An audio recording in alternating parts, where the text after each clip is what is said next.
leaders and congregations have made the commitment to act in solidarity with our immigrant neighbors. We also count on our elected officials to do the same and to be bold leaders. Thank you to each of you for being here today and for your leadership for our community. And thank you to Mayor Liccardo for hosting us here at San Jose City Hall.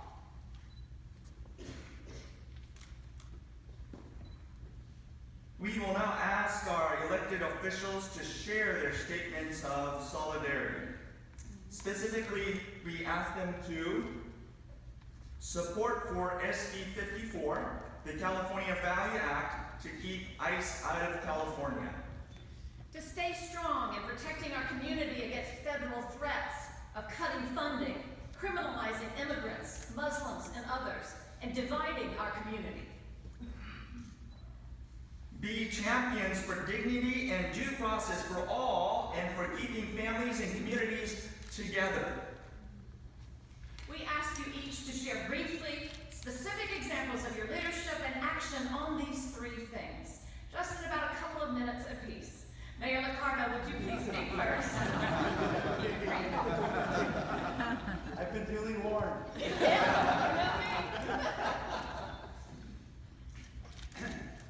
At a time when our nation is so divided, how blessed are we that we live in one city. Durante este periodo en que estamos en un país tan dividido, vivimos en una ciudad unida. This is so important that we come together, and I'm so grateful for leaders in the faith community and all of the leaders behind me from every level of government, from Congresswoman Lofgren to here at the city level. I am here with many colleagues, Vice Mayor Magdalena Carrasco, Councilmember Johnny Canas, Councilmember Sergio Jimenez, Councilmember Sylvia Arenas. I hope I haven't forgotten anyone. He left us a while ago. We'll still take action. And we stand united with our partners at the county and President Cortese, and certainly at the state level. I'm grateful for Assemblymember Kalra's leadership as well, as we support efforts such as Senator De Leon's SB 54, which we know is so critically important to take a united stance about immigration in our community. We are a city of immigrants. We will continue to do everything we can to support the solidarity effort. We as a city council have taken action to do whatever we can to enable churches to declare themselves sanctuary communities, to essentially remove the red tape for being able to house people, much as we did a year ago as we continue to face the homelessness crisis. And I know we'll be celebrating this Sunday the opening of the Sanctuary Church. We will continue to do all we can to support all of these efforts collectively throughout our community, because we know this will take the effort of the community. And I myself, a descendant of immigrants of Irish, Mexican, and Italian descent, we know well that we are a city of immigrants. In the Italian tradition, I know Dave Cortese knows this very well. There was a time when there was a derogatory term for Italian Americans. It was WAP. WAP is an acronym that stands for Without Papers. Millions of Italian Americans came to this country without papers. It is the reality that we are all ultimately immigrants, and our origins, for so many of us, were without papers. That is what has built this incredibly diverse and wonderful community we call home. Thank you. Thank you, Mayor Liccardo. Let's hear now from Supervisor Cortese's. Well, thank you and good morning. Yes, first and foremost, we are part of the Solidarity Network, and thank you for formalizing that. Mayor Liccardo and I have stood on this ground year after year, time after time, going back to at least the year 2007, declaring that we will not be part of the politics of fear in this county, in the state, or in this country. The Board of Supervisors has already endorsed SB 54 and written its letter of support to the California State Senate. And as many of you know, the Board of Supervisors authorized the filing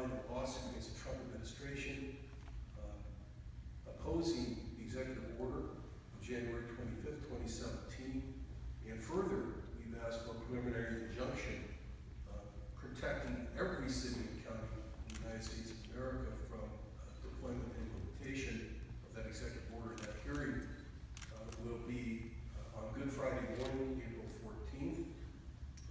For us Catholics, fortunately morning in San Francisco, and those of you who are interested in attending, you are welcome, and our offices can provide the information on that. Again, we are part of a tremendous solidarity here in Santa Clara County and the city of San Jose. But just a little over a week ago, I was in New York City, where solidarity among sanctuary communities was convened by the Speaker of the New York City Council. And there were cities and counties from all over the country present there, from places as small as Madison, Wisconsin, and Tucson, Arizona, to as large as Santa Clara County and New York City. Those jurisdictions, those cities and counties are crying out for assistance.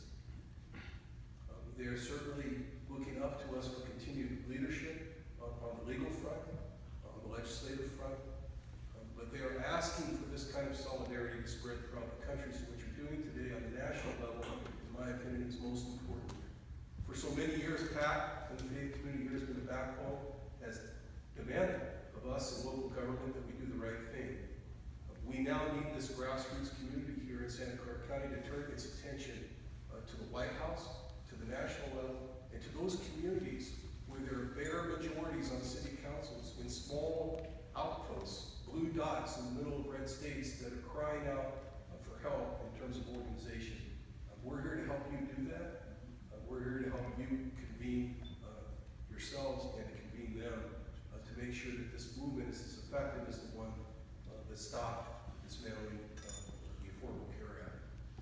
Thank you very much for having me here, and it's an honor to be part of the network on behalf of the entire Board of Supervisors.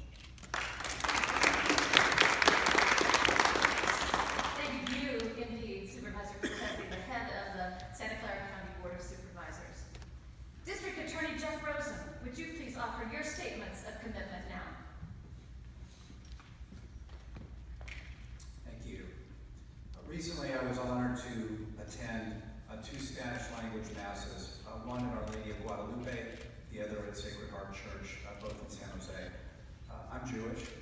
I don't speak Spanish, but when I spoke with the parishioners at these two churches, we spoke about justice, and we understood each other perfectly. First, I quoted the Reverend Martin Luther King Jr., who taught, "It's not possible to be in favor of justice for some people and not be in favor of justice for all people." And echoing the civil rights leader, I told these congregations, nothing is more important than justice. One person cannot be above or beneath its protection. As the District Attorney of Santa Clara County, I say to everyone in this community, and I mean everyone, that we will do our duty to fight for you as a victim of crime, regardless of your legal status. Human dignity requires no less. All of the faith leaders behind me know that every human being is created in God's image and requires human dignity. Dignity is a gift from God to all of us. Public safety is a human responsibility. That responsibility in Santa Clara County falls to law enforcement, and ultimately it falls to me as the district attorney. Let me remind those who seek to stoke fear that trust between our immigrant communities and law enforcement can be a matter of life or death. With that trust comes cooperation. Our entire community's safety relies on victims reporting crime and witnesses cooperating with law enforcement. This bond of faith is what creates justice. And justice does not ask victims to show their immigration papers, and neither do we. Amen. Thank you, District Attorney Rosen. We now welcome State Assemblymember Kalra for his statement of commitment and support. Good morning. I feel a great sense of gratitude and love right now, being surrounded, most specifically by members of the clergy across many faiths. I think we're lucky as community leaders, elected leaders, to be showered with such support and love and compassionate encouragement as to what we should do every single day. I'm also very fortunate to be surrounded by elected leaders that are compassionate, that care for everyone in our communities. From Mayor Liccardo, Vice Mayor Carrasco, and the City Council, of course, Supervisor Cortese, and the county supervisors, our district attorney, our chief law enforcement official. This is not happening in many other places in this nation, to have the district attorney come forward and make such commitments. And of course, someone that's been a champion for so many years on behalf of the immigrant community and on behalf of all that seek protection and love, and that's our Congresswoman Lofgren. I feel so much gratitude, and I feel protected. But as we know, this is not how so many feel, not only in our communities, but certainly in other parts of our state and other parts of our nation. So not only do I feel gratitude, but I feel an obligation. And I know that the other elected leaders that are with us, they feel that similar obligation. And it is with that sense of obligation to protect everyone in our community, to protect all that reside with us with love, that I certainly support SB 54. And I look forward to it coming to the floor of the Assembly. It's being shepherded very capably by our President Pro Tem, Kevin DeLeon, and of course our local compassionate champion, Senator Jim Bell. And so when it comes over to the Assembly side, I would be honored to do whatever I can to ensure it passes through the Assembly and eventually gets to the governor's desk for signature, so that we make it very clear that in our state, our law enforcement, our communities are about protecting our communities and not about injecting fear, not about separating families, and not about cooperating with an administration that really could care less about either of those things.